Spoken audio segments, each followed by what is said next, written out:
This is the most practical law in the world. He looks into the perfect law, the law of liberty. Well, doesn't that liberate you? If you look into the law of liberty, then what are you now? The man, the woman you really want to be? But then you're in prison, though you're not behind bars. You are in prison by your present concept.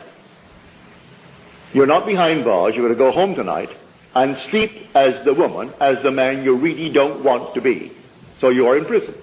Now look into the perfect law, the law of liberty, and persevere. Do not only be a hearer of what to do it.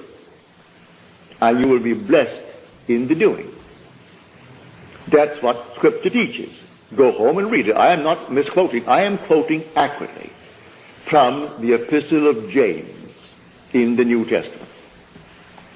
And this is the story that I'm trying to tell everyone in the world. He said, I am not in prison. No, you're not in prison. Not physically. But you are in prison. You may today need money. And you say, oh, I'm still not like the fellows who are behind in Sing Sing. All right, you're not behind jail doors, but you are still behind. Behind in rent, behind in this, and the dunning notes from all the places where you charge, you are behind bars.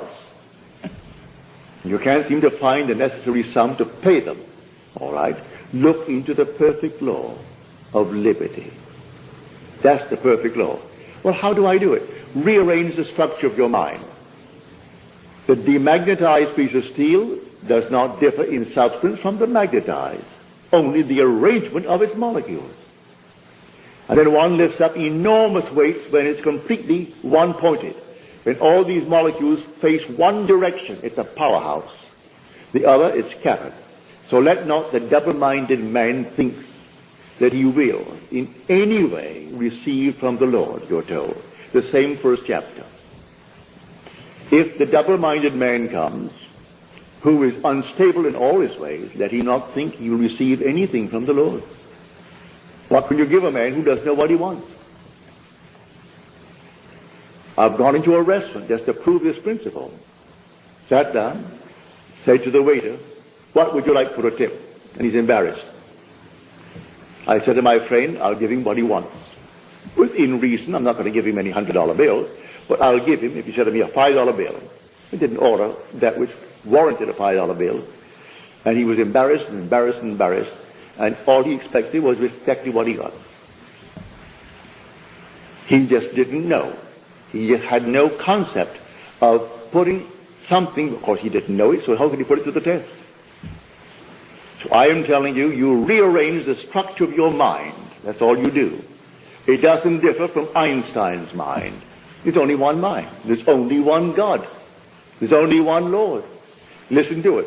One body, one spirit, one hope, one Lord, one faith, one baptism, one God and Father of us all, who is above all, through all, and in all. If he's in you, that's the same one with the one body, the one spirit. So I'm not using a different mind. It's the same mind, but differently arranged. Go into one room and you see that someone doesn't know what to do with their furniture.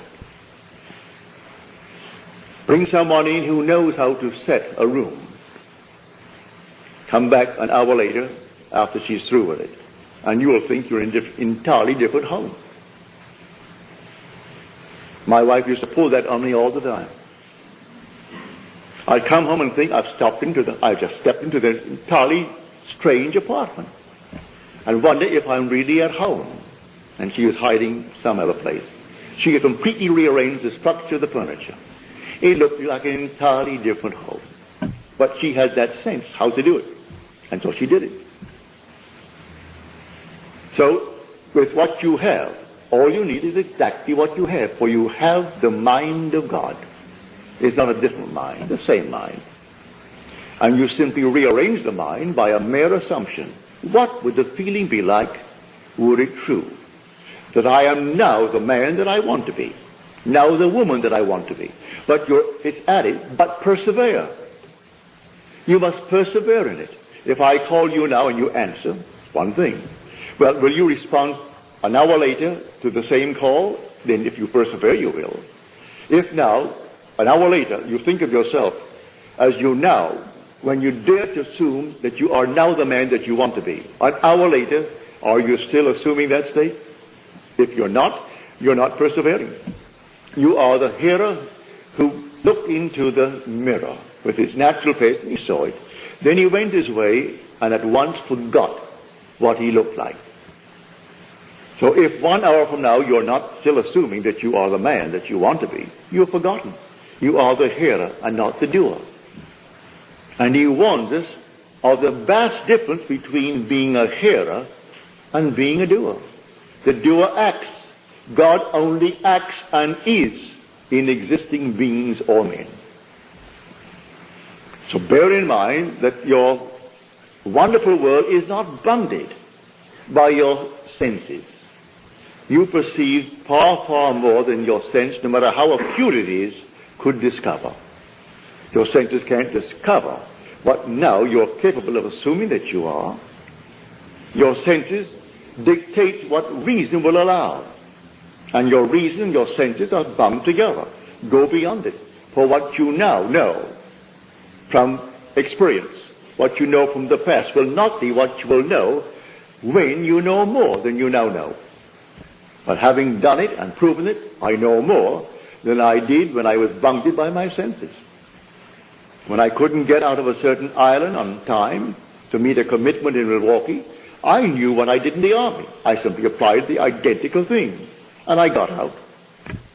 When there was a long, long waiting list, thousands waiting for all the islands, and only 2 little ships, not big ships, 2 small little ships, one carrying not more than 60-odd passengers, and one carrying 120, and thousands waiting, and they only came once a month into the island.